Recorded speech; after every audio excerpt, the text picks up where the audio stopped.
Sobrang galing, di ba? Stress na yun. Face to face. Alas 4 ng hapon. Emoji Nation! Ang simple ng hapon. You can! Ang simple media ng hapon. Frontline Weekend. Una sa lahat, ang simpleng pag-iwas ng jeep na yan sa isang nakaparadang tricycle sa Tayabas, Quezon, mauwi pa na sa isang malaking aksidente. Bahagyang kinain ng jeep ang kabilang linya at sumalpok dito ang kasalubong na motorsiklo. Isa ang patay. Ang buong detalye, abangan maya-maya lang.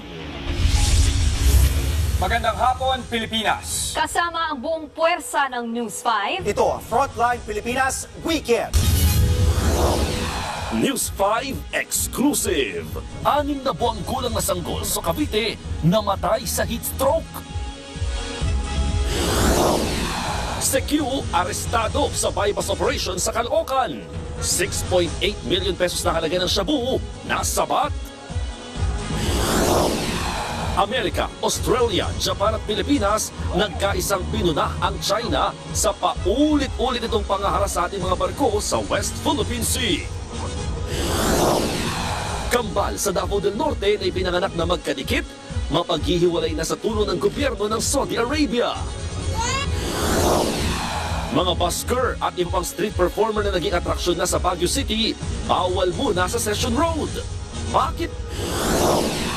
At Bea Alonzo, binura na pati ang proposal video ni Dominic Roque sa kanyang Instagram.